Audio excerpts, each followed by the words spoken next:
as it begins to cross from the Alps to the Pyrenees. This was the scene this morning as a cannon shot got the 168 survivors away from the village of Le Puy-en-Velay.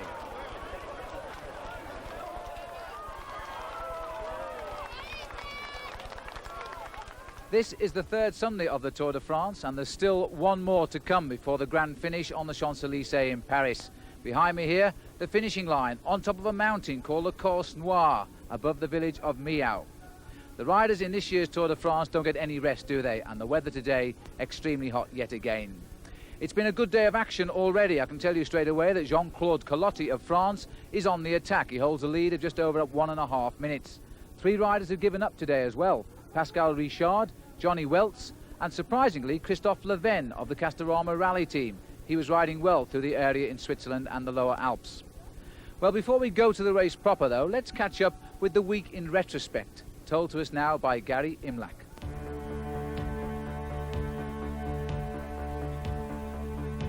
This was the week the riders hit the mountains and the mountains retaliated.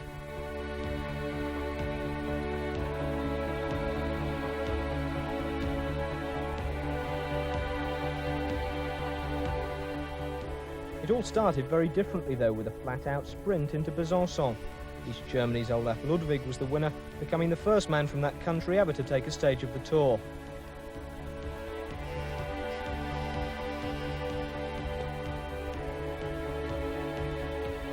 Unfortunately for Olaf, the winner's podium was the only thing he managed to climb comfortably all week, as the race headed onwards and upwards, mostly upwards.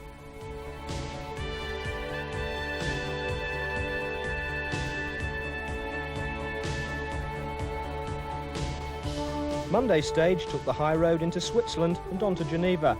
Massimo Girotti and Sciosa broke away, with Girotti taking the stage win.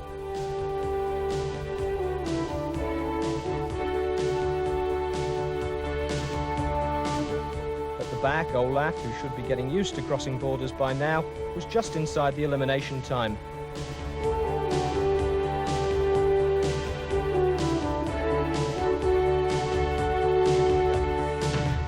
Tuesday's Stage de Mont Blanc, a French bakery presented the race leader Steve Barr with a bike-shaped loaf.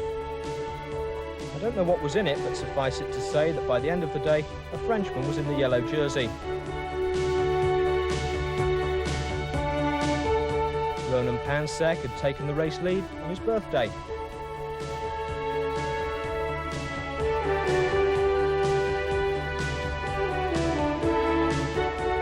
In French, Pansek is dry bread.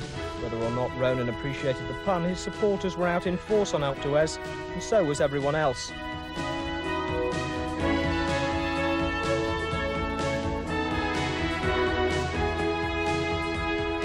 Many of the fans have been up all night painting their heroes' names on the roads, including apparently Mrs. Liggett.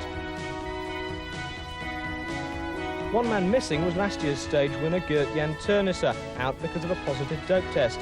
His supporters were there though.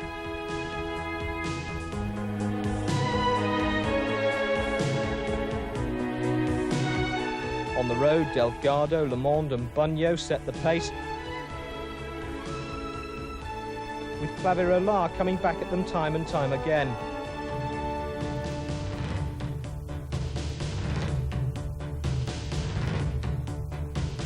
As Delgado faded, Eric Breukink produced a brilliant ride to take his place in the top 3.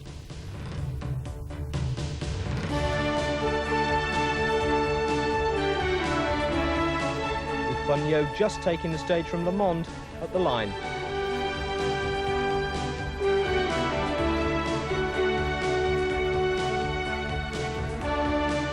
Back down the mountain, Pansek was playing follow the team leader, and Robert Miller was helping him, pacing the Frenchman back through the field to hold on to the yellow jersey.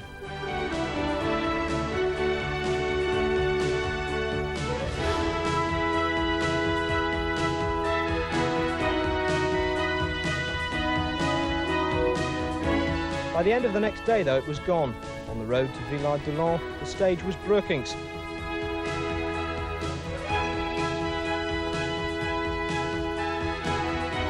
The lead passed to Claudio Chiappucci.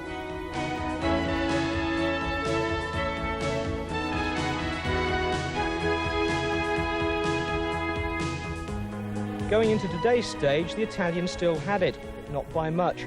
Josas took the win yesterday in Saint-Étienne, but Le Monde, Delgado, Breukink and Bunyo all took time off the race leader.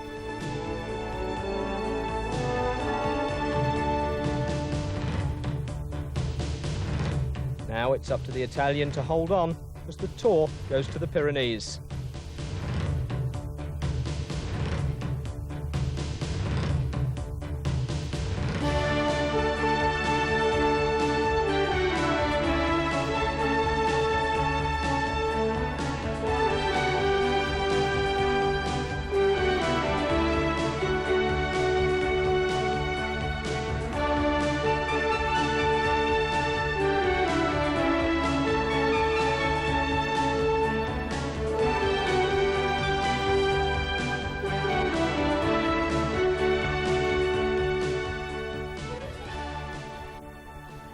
Well, Chiappucci's lead is now looking rather tentative.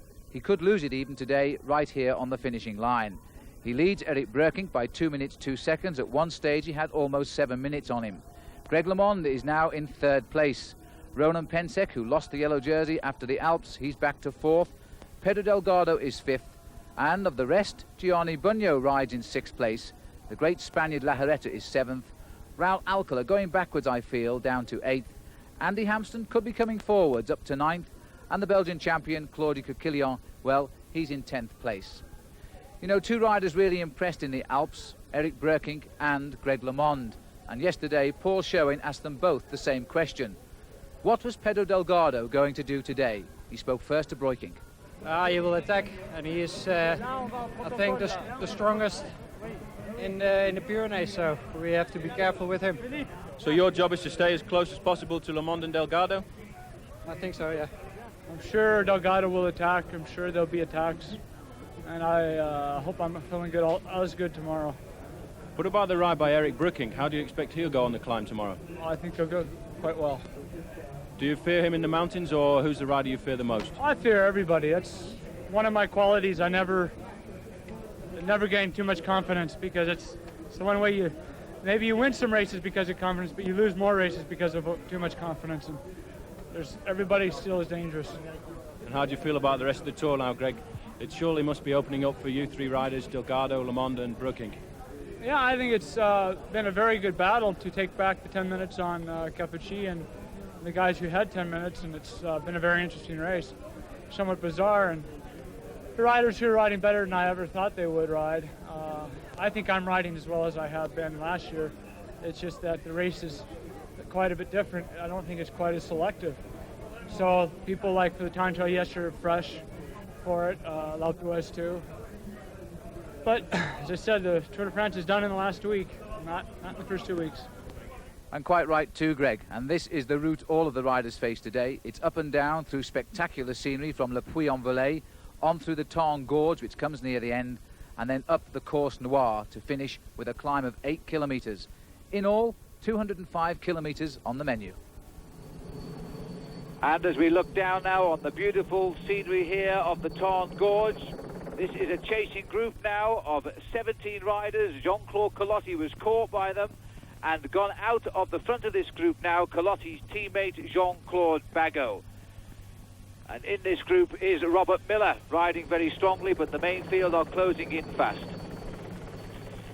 And this is the back of the tail of the group.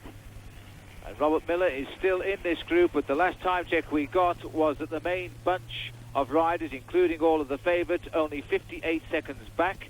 And Jean-Claude Bagot has gone 2 minutes 7 seconds into the lead. Well, the bunch is really chasing this group down now. We've got at the front of the bunch the Chateau Dax team working for Gianni Bunyo, trying to bring this group all back together again. Bagot's attack has probably slowed down the breakaway's momentum, and it could well be that this group's going to get caught very soon. There in the middle of the picture now, wearing number 7, you can see Robert Miller not contributing a great deal to the break at the moment. Well, there was hopes, in fact, that Robert Miller might try to win this stage. If he can get to the base of this final climb of 8 kilometres, then I'm absolutely convinced Robert will just romp away from this group and hopefully win the stage. The big concern now is that Jean-Claude Bagot may be getting a little bit too far ahead His lead, the last check, was 2 minutes 7 seconds in front of the group. Now 1:29 here is Denis Roux from the Toshiba team, having a very good stage today. And I know that Denis Roux' sister watches all our programs on Channel 4 because she lives in Basildon.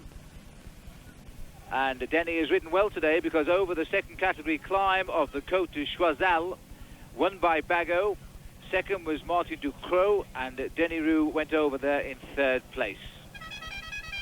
And this is Patrick Robit, who's back with his team car. And I've got a feeling the team car there, Paul, might be actually telling him about the situation behind this main field coming up.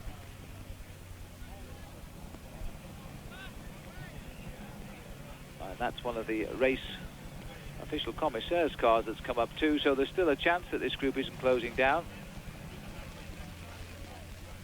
Robert Gusmeroli from the Chateau Dax team falling back, and Robit quickly accelerates back into the group. It's a beautiful hot day here. This is one of the wonders of the French countryside, the Tarn Gorge. It's absolutely delightful place. And this group of 17 riders chasing down Jean-Claude Bagot won hopes. It's been an excellent day's racing yet again. The Tour de France riding just on 15 minutes ahead of its expected schedule all day. And these riders are quite happy to push on with the pace every day, despite the fact the Pyrenees are looming large now as we head down across the Auvergne. And somebody, Paul, has taken a flyer. Yes, the news has probably come back from the main field that we're going to get caught, and that's why one of these riders, it's one of the riders from the Ariostia team. In fact, I think it's Cendiati Bruno from. He's lying in 107th place at the moment. He's recognised the danger of the main field coming back to the chasing group, so he's jumped away. And he's hopefully going to try and get across to Bagot, but this is all bad news for the breakaway group because it's breaking the rhythm, and it may well be that it'll help the bunch to catch them back. Well, at least on this road, if you're around the corner and you are very quickly in the gorge, you're out of sight, and once out of sight often means out of mind. So then, this is the Ariosta team now who are launching the attack, and they've been very, very active today. There's his honours list, Kenglialta.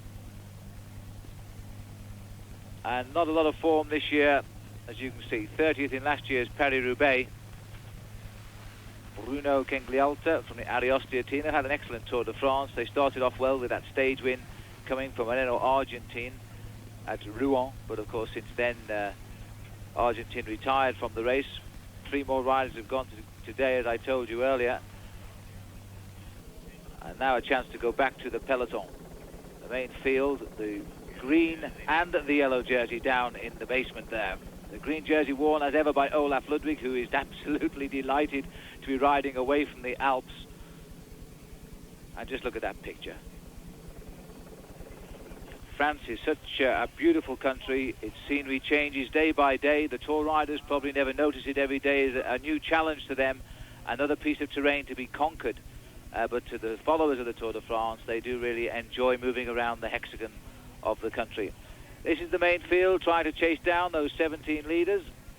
And Pedro Delgado will be planning, as everybody seems to think, including Brookink and Le Monde, a big attack on the final climb today to try and snick off a few seconds, which he's lost rather sillily.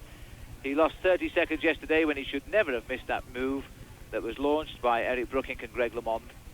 And he lost a few seconds in the time trial as well. But of course, some of that was down to a pulled wheel, which we estimate cost him 20 seconds. If he hadn't done that with a couple of kilometres to go in the time trial, then I really feel he would have lost the stage by a matter of 10 seconds. Raul Alcala here in the centre of our picture. His Tour de France came alive in the opening week and died very quickly when we entered in the Alps. He's had a very poor trip through the Alps. He might go better in the Pyrenees. So let me refresh your mind of the situation. We have still out front Jean-Claude Bagot, approximately 2 minutes lead over 17 riders who are not very far ahead now of all of the Tour de France as it blazes a trail through the Tarn Gorge heading to the big climb of the day. Now, as you'd expect with a sporting event of this size, the Tour is being covered by almost every modern means conceivable, including a 9-camera contraption which is taking 360-degree pictures of the race to be shown on a special screen back at Futuroscope where the whole thing started. But while the camera may not lie, it doesn't necessarily tell the whole truth either, which is where Kathy Kupri comes in. She's not just an artist, but a self-confessed non-cycling fan. And in a closed world where the same small group of photographers shoot the same cyclist 12 months a year, she inevitably brings an outsider's eye to the Tour. Well, the idea is like a trip, you know, it's just like getting the moments very interesting during the trip with lots of emotion in the drawing, like you're drawing very fast, and so you try to catch what was going on, and that's what the drawings are all about. What attracts you about cycling? Well, the movement and the fashion type, you know, about the colors, and even like their legs, or they look like dancers when they are just walking on. When you take them just out of their bikes, you know, they can't walk. And I like this part, and I like the movement on the bikes too. As befits her subject, Kathy works fast, not only sketching but painting on the move. The result is a kind of painter's Polaroid, and so far the reaction of the riders has been good. They appreciate the drawings, and they are coming, just they sign or they write something for me, and they want to, anyway, all the time they're coming to see what I'm doing, and they start talking about it. That's nice. Now, you've got one picture here. What's the story behind that? Well, the story is that that guy came, it was the day of the presentation on TV, and my spot was just before the entering. So he came to me and he said, "Hey, Sugar, want to draw me?" I said, "Come on." So that's an American guy, and I like this drawing because it's a particular way of speaking. Away from vain riders, Kitty has also painted finish line locations from Le Mans Saint-Michel to Geneva. And next Sunday she'll be on the Champs-Élysées, putting the climax of the Tour into a personal perspective.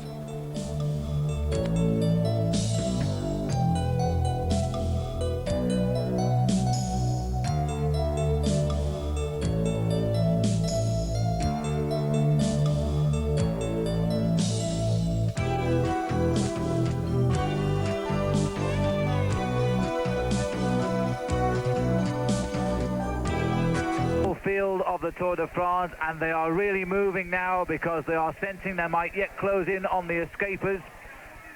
The escaping group, by the way, is 16 strong now because Bruno Chenolta has joined Jean-Claude Bagot in the lead. But there's nothing in it, Paul. Just about 28 seconds, I think, the time check you've got there from the 16 to the 2 leaders.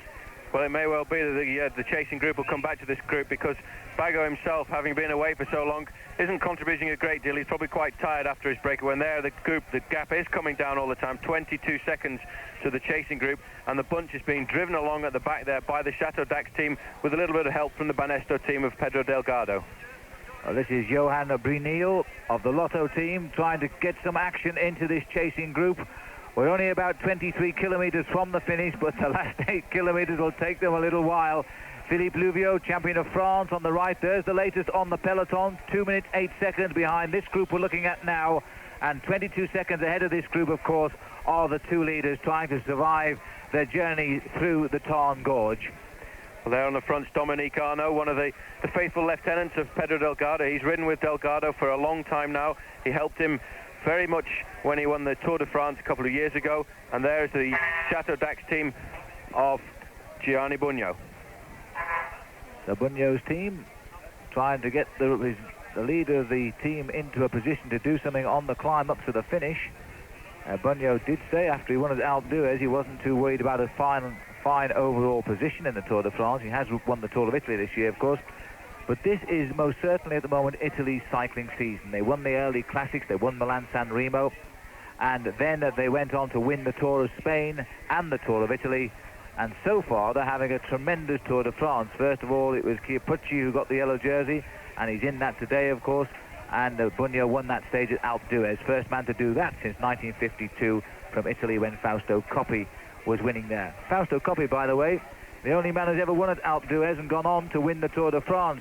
Greg LeMond might want to bear that in mind because Bugno pipped him into second place there a couple of days ago.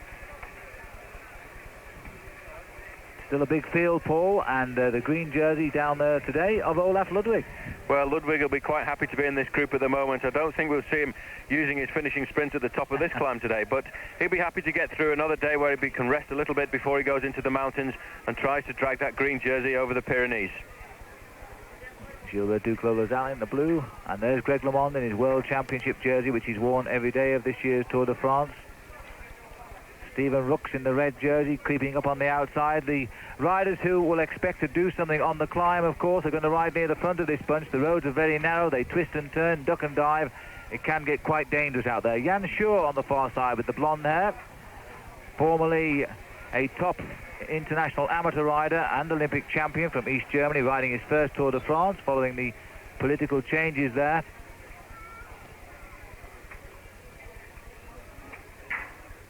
And all of the Chateau d'Ax have now been summoned to the front, so Bunyo quite clearly has a plan. He wants them to get up to that group, and then he might try and springboard away on the final climb. And they're willing to commit themselves totally, Paul.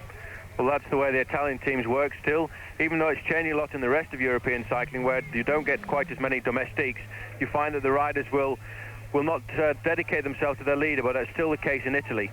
As well, I suppose, is the case with Pedro Delgado's team, the Banesto team. They completely give themselves up and sacrifice themselves for him. But the chase at the moment is still going on, but it's not coming down too rapidly, and it could be a big advantage if this group could get to the bottom of the climb with a minute's lead at least for Robert Miller. But what damage is this speed causing? Because once the riders come to the foot of the climb up to the finishing line here, they'll have gone so quick over this last couple of hours, there'll be some very, very tired legs indeed. It's exactly what the climbers want. Send up the domestiques, make them keep the pace high, and then hope that they have taken some of the spirit out of the other climbers' legs. Well, another time check coming through now, Phil, as we're at Boyne after 181 kilometres, which leaves just 26 kilometres to go. These two riders now have 45 seconds lead on the chasing group, and the main peloton is still at 2 minutes 30, so they're not actually pulling back any time on the group of 16. Well, they seem to have found the second winner, rather Jean-Claude Bagot has, because since he's been caught here by Cenghiolta, Cenghiolta's done all of the work. And there's confirmation of that 45 seconds that Paul Sherwin's just given us. And now the attacks are trying to liven up things from the back. Well, there's Pello Ruiz Cabestany jumping away. Obviously doesn't want to see a stage victory getting away from him. He's 12th overall at the moment, so he's the rider who's got the most to gain from this breakaway staying away. But Cabestany at the moment, chasing these two riders, thinking more, I think, about getting the stage victory if he can. Picked up by Johan Brunel and Philippe Louvio, who has been a different rider in this Tour de France since he pulled on the jersey of the national champion of France 1 week before the tour began. He's had a great tour. He may have read the right move today. If you remember, he was chasing towards the end of the stage into Switzerland a few days ago. Well, it makes a big difference to a rider to have a national jersey, especially somewhere like France. The rider wants to show his jersey off at the front of the field so that all the public can see the tricolour colour. Well, if word gets back that Ruiz Cabestany is on the attack to the main field, they will certainly try and sharpen themselves up. He was the man with most to gain in this front group, as Paul said, 12th overall this morning, 12 minutes 24 seconds behind.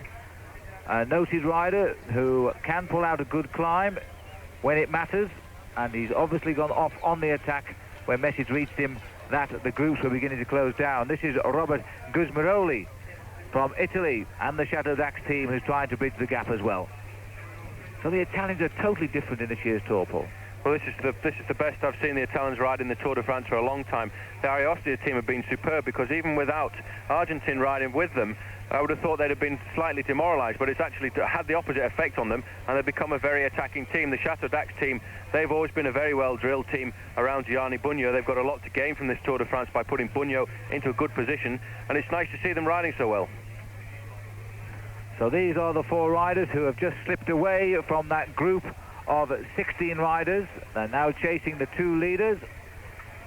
And this is the man with everything to race for today, Ruiz Cabestany, a rider we've seen win a stage on the Tour de France before. And it's the first time for a couple of years we've actually seen him showing good form in the Tour. Maybe he's taking support from the fact that the Once team is having a great Tour de France too. The second overall in the team race, which is a tremendous achievement. And also, of course, Eduardo Chozas scored the victory yesterday in St Etienne. And on top of that, Cabestany was a long time one of the Spanish hopefuls. In fact, he was the rider who was wearing the yellow jersey and lost it to Robert Miller when they worked the flank on Robert Miller and took the yellow jersey off him on the penultimate stage in the Tour of Spain a few years ago. Well, they're about 45 seconds behind the leaders. That was the time check, but I do feel that this group will get itself together much better.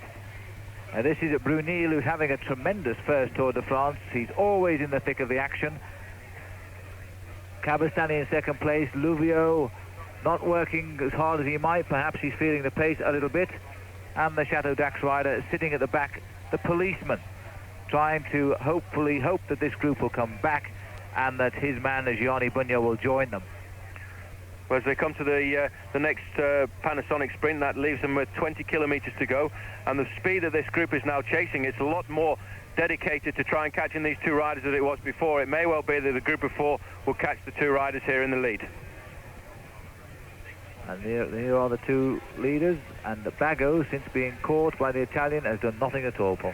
Well, I'm not surprised, because Bago was away for something like 45, 50 kilometres, so he will have left a lot of energy in that breakaway of his, and he'd be very pleased, in fact, that Tenzi Leati had come up to him. And this group now chasing at the front, you've got Johan Brunel, who really is one of the revelations of the Tour de France. He had a very bad start to the Tour with a suspected bronchitis, but as the good weather's come along, he seems to have improved as the days go on, and he's been extremely good in the mountains. And what's going on here? Because it looks as though Tenzi Leati is putting in attack.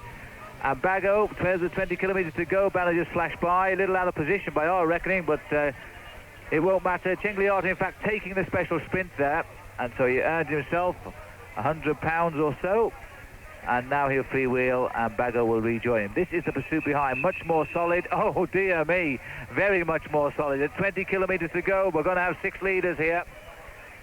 And now this will give a changing face to the Tour de France, because Pello Ruiz Cabestany will try to jump away. So we have 4 riders coming up. And they catch here as Bago now finds what started with 1 has become a group of 6. They've just got the climb, but what a climb to come of 8 kilometres. We won't miss any of it. Join us after the break. This is the village of Champagnole on a Monday morning, what should be the start of the working week. But all the side streets are completely deserted. That's because the main street is completely full. And this is the reason. Not the race itself, that's still over an hour away, but the Caravan Publicitaire, a vast and vulgar convoy of nearly 500 vehicles, carrying virtually worthless free gifts for the crowd and almost priceless free publicity for their companies.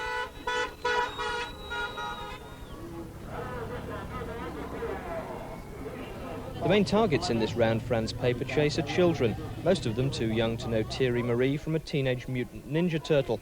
For them, the Tour means a day off school and the once-a-year chance to risk life and limb for a plastic Coca-Cola bag. When it comes to the Caravan, apparently no one in France is old enough to know better. And to be honest, once you get used to the blatant commercialism, it does have a surreal appeal all of its own. This is what the Tour de France is really all about, driving through the Alps on the wrong side of the road, ignoring the speed limit, with a convoy of profiteroles for company. Well, maybe not, but the sight of 489 of the strangest vehicles never to get an MOT careering across France on closed roads is a spectacle not to be missed, and seemingly no one in France does. The crowds turn out all along the route, and the whole convoy is treated like a football team returning home with the FA Cup.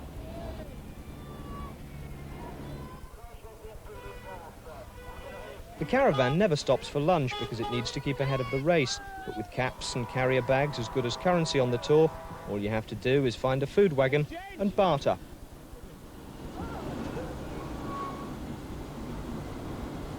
How many? 8. 4.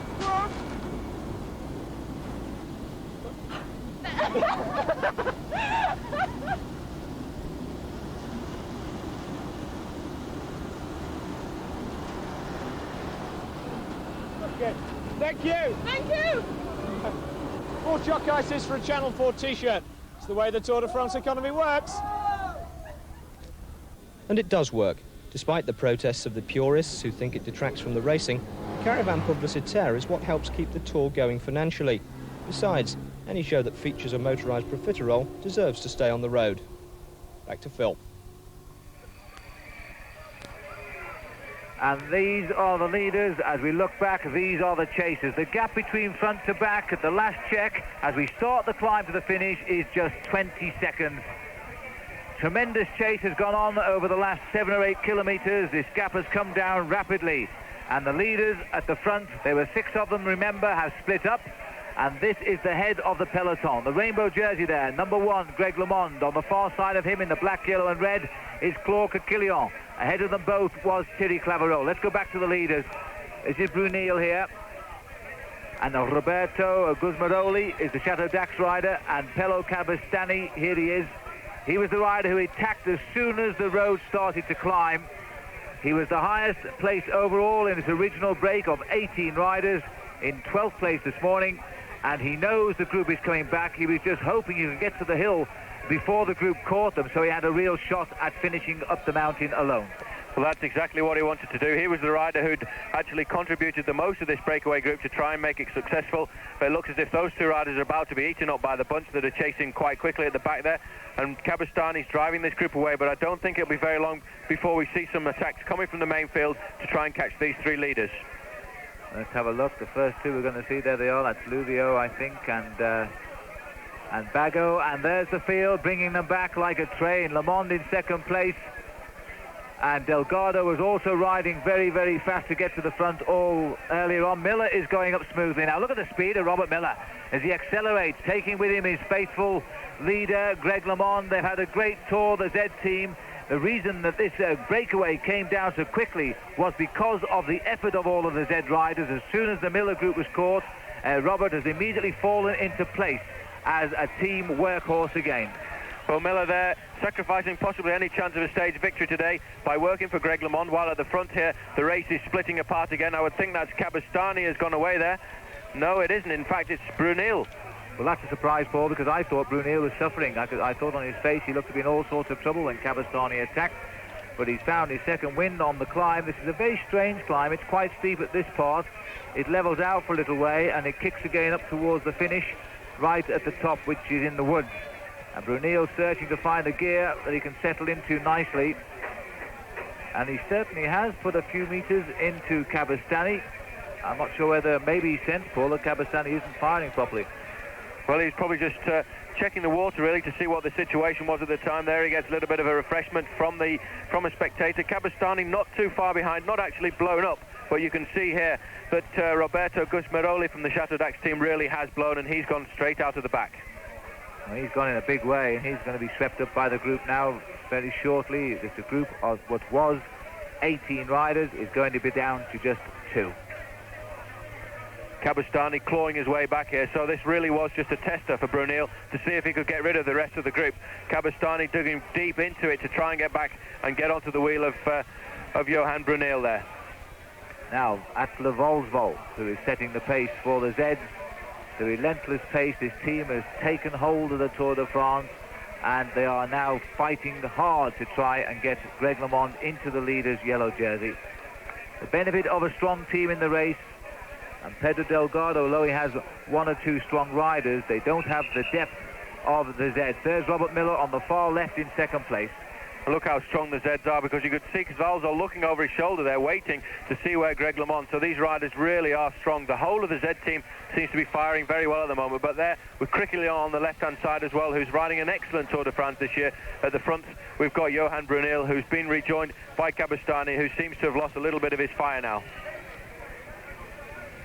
One of the steep hairpin bends, the crowd here again in their thousands, enjoying what is another very, very hot day indeed. Now back to the main field, the relentless rhythm as we look down the line here. About 6 kilometers to go up to the line. It's still a fair way to climb. You can see already that we've climbed to quite a height.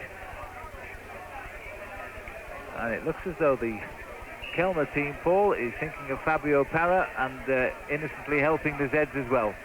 Well, it would be an advantage for Parra if this group was caught, because at the finish at the top of this climb, Parra could try and get a stage victory. The gap is coming down all the time. I'm getting confirmation now that the gap between the bunch and those 2 riders, well, it was 12 seconds, but it's not 12 seconds now. It's all over. It's all over. We're now going to be treated to a mass charge up the Course Noire.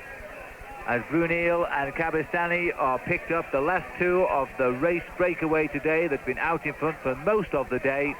The last two survivors are swept up by the peloton, who have really charged ever since they entered the gorges of the Tarn. They've raced to pick everybody up, and now they're all together again. Volsvold setting the pace, and Titi Clavarola, there he is, the king of the mountains, and what a dominant king of the mountains. And the yellow jersey, Paul, he's not going to make the mistake today, and look how the field has broken up at the front here. Well, it really has exploded, and there is Ronan Pensick just getting his foot on the back door of the group there as they go up. There we catch the two leaders, and I would think now we could see some real good attacks coming as we come to the final kilometres of this climb.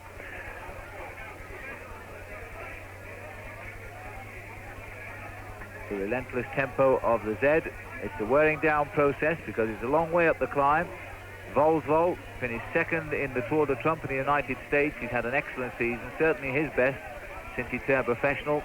He's a good climber, and he's been the man, the pacemaker if you like. Le Monde is told to go up front, keep the pace high, break everybody behind. Here's Robert Miller.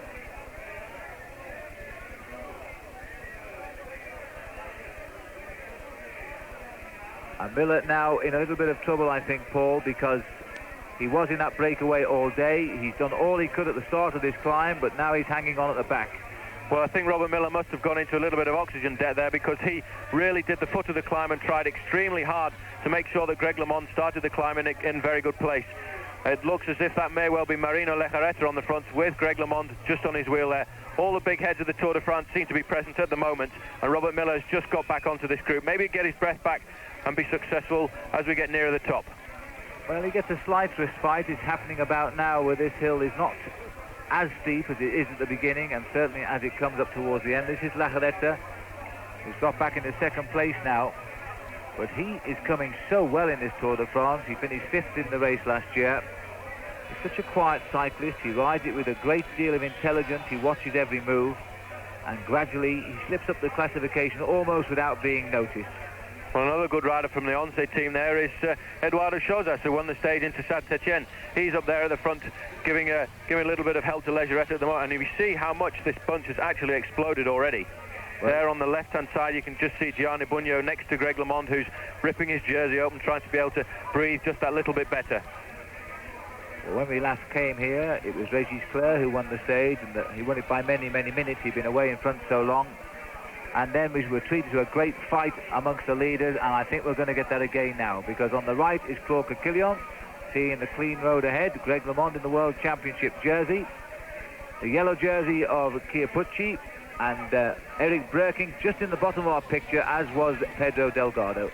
There's Delgado now, the little crouched figure on the right, and that looked to me as though it was Andy Hampsten just dangling off the back. Well, Hampsten obviously got bad memories of the last time that he rode up this climb when he was Tour de France hopeful. He was hoping to get a very high position overall. There's Cabestany. He's going backwards, having been away in a break all day long, but he will have hardened up the race quite a lot for Lejarreta and Chozas. Hampsten looks to be suffering a great deal here, as he did a few years ago. A little bit of a surprise that, because Andy looked to be coming good. He had a great trip through the Alps, and now he's off the back of this group. And here, I think, is the most faithful teammate in the world of cycling, Paul, right now, Miguel Indurain, who rides totally for Pedro. Well, he's absolutely incredible, this rider. He's probably realised that if he rode for himself, he could maybe finish 5th or 6th in the Tour de France, but he prefers to just dedicate himself solely to Delgado, and it's as if Delgado has got a motorbike to help him. There's one of the Kelme riders just jumping away there. Well, he's gone for it. And it's not the team leader, Fabio Parra. I would go for Nestor Morro, perhaps, or Nelson Rodriguez. They're the two riders most likely to have put in such an attack. Well, one of the Colombians looking back to see what... Rodriguez, Paul, has gone. Rodriguez looking back to see what the situation is in the race, hopefully hardening up the race a little bit so that Parra, if he's in that group, can attack as well. So they've got to come out and chase him, and I would figure by the fact that he has attacked, Parra is in this lead group, which is getting smaller by the minute. Well, one of the first men to respond there was Gianni Bugno himself, as you can see, just in second place there with the sunglasses on top of his head. And Titi Clavarola in trouble now. He's slipping back to Cabestany and Hampsten. He's done enough, though, I think, to win the King of the Mountains in the Tour de France, even though we still have a week to race. He took so many points on the high mountains of the Alps. He's falling away from this pace now, which is going to centre around the men who can win the Tour de France overall in Paris. And Rodriguez is the little rider there trying to set the pace that will break this field down even less.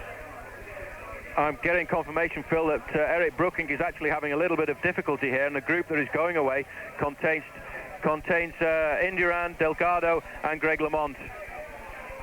Well, this is the yellow jersey in this group. Chiappucci and Raul Alcala is there in the centre. Also is Fabrice Philippot with the blue shorts on. That is the second group on the road, though, as we move back up towards the leaders. And this looks like Larreta digging deep again, seeing what the gap is like. Well, he deserves a stage win, and the ONCE team are on a high. They are second overall in the team race, and of course, yesterday, Saint-Etienne was the victory for Eduardo Chozas. Well, one of the French journalists actually reproached Legeretta, saying that he was a rider without ambition because he just used to cruise around the Tour de France, the Tour of Italy. It isn't. It's in fact Chozas who's gone away again. No, sorry, Phil. It's Legeretta. Now, this is a good attack by Legeretta, Paul, and it's good to see him have a go too, because if he has a little bit more belief in what he can do, he could one day perhaps win this Tour de France. This is the strange group behind the yellow jersey, again losing time. It would be nice to know the exact whereabouts of Breking, because Breking's not too far away off the race lead now, 2 minutes 2 seconds. And is he with Chiappucci, or is indeed he behind him? And we're not too sure. But Larreta certainly is the leading rider on the Course Noire. The group behind contains Greg LeMond, and we think it may not contain Eric Brooking. If that is the case, Greg LeMond is riding into second place today.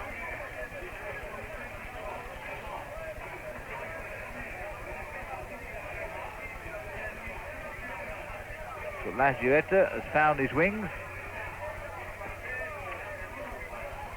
And this is going to help their position too in the team race, because they're not too far away from the Z team. The leading team in the Tour de France wears the yellow hats, which you may have noticed from time to time, being worn by the Z riders. And there is Bunyo, who's going away with Indurain. So Bunyo is actually recuperating quite a lot in this race. Well, that is quite amazing that Bunyo has managed to outwit Greg LeMond, because Bunyo and Greg LeMond are just on 4 minutes apart on the overall classification. It looks as though we've got Palacio going with Bunyo as well. There is Breking. He's riding on the back wheel of Greg LeMond, marking his man. The yellow jersey is losing time in the group behind, as far as we can work it out. And Delgado, I think, is in that group with Breking as well. But once again, Paul, we're coming to the end of a hilly stage, and Delgado is not featuring. Well, I think his team have done all the work necessary for him to come up with the goods, and he hasn't been able to. There must be a lot of marking between Delgado, Brooking and Greg LeMond, and it's very difficult on a climb like this, which isn't really all that steep. Relatively speaking, I'd find it steep, but for riders of the quality of Greg LeMond and Brooking, it's not too steep for Delgado to be able to get rid of them, and it's definitely the kind of climb that's suiting Marino Lejarreta at the front here. The man who has been so consistent in his last 4 tours, his worst position 18th, his best position 5th, and they're under the kite with 1k to go. The Spanish rider heading for victory, and a double for the ONCE team today, with Chozas yesterday. A great tour they're having. A new team going back down the road a little ways. This is Bunyo and Palacio. Well, at the red flag, Phil, Delgado has actually attacked, and he's been followed by Pedro Delgado. There they are. Delgado's attack being followed by Greg LeMond, and there is LeMond now. And Delgado is going to have to follow Greg again when he should be leaving him, because LeMond is ahead of Delgado overall by 4 minutes. Another day can be ticked off tonight by Greg LeMond, when Delgado has not done what LeMond expected, and that was get rid of him on a big climb. He looked over at the face of Delgado. Now they ride side by side, pedal rev for pedal rev. Lejarreta is gaining time, but he has a lot to pick up. He won't be concerning Greg LeMond too much. LeMond is at this moment riding a good race because he's pulling away from Eric Breking. He needs to pick up 32 seconds on the climb to go ahead of Breking and into second place overall, and 2 minutes 34 seconds to take the yellow jersey. But the whole group is coming back to to Delgado and Le Mans. There's Eric Brooking. Also just at the back there you can see Raul Alcala, William Palacio on the far side, and Claude Criquillon in the Belgian national champion's jersey. So the yellow jersey is not in that group, and if he loses over 2 minutes, then the jersey will swing today to Eric Brooking. He'll become the 5th man to lead the Tour de France, and the first man who one would refer to as a favourite to win it. But we're going up towards the summit now, and the rider who has been the most consistent over the years in the Tour de France, 18th in 86, 10th in 87, 16th in 88, 5th last year, and now he finally gets a stage win in the Tour de France and might well find himself improving his position overall tonight. 7th this morning. As he comes up to the line, Marino Lajaretta takes the stage win. Tremendous round of applause, and he'll cherish that victory. This is the rival. In fact, it's Miguel Indurain who's with Buño here. It's Indurain who's marshalled Buño all the way up, but he hasn't done any work at all. Now he'll try and take second place for the Benesso team. It won't be very difficult, will it? Indurain takes second place, 22 seconds back. In fact, 24 seconds back officially. And Buño takes 3rd place, same time. And then the field come over at 33 seconds, led in by Alcala, Le Mans, Brooking and Delgado.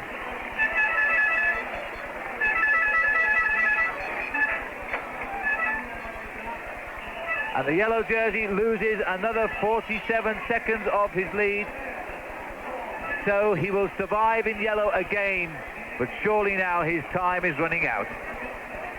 Let's have a look first of all at the stage result. A win for Marino Lajaretta, the 2nd Spanish win in as many days.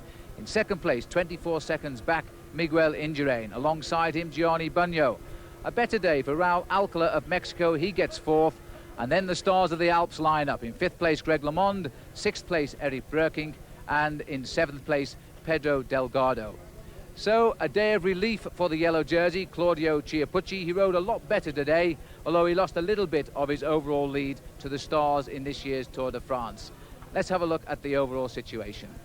Chiappucci now leads Eric Brooking by only 1 minute and 49 seconds. In 3rd place, Greg LeMond. He's closed too, to 2 minutes and 21. Pedro Delgado climbs up to 4th place, 4 minutes 26 seconds back. Ronan Pensek continues to descend the classification down to 5th, almost 5 minutes down. Gianni Buño stays in 6th, but closes in slightly at 6 minutes 3. The winner today, Lajaretta, is 7th. Andy Hampsten, Raul Alcala, Criquillon, and the rest remain pretty much unchanged. So the final week of the Tour de France has begun.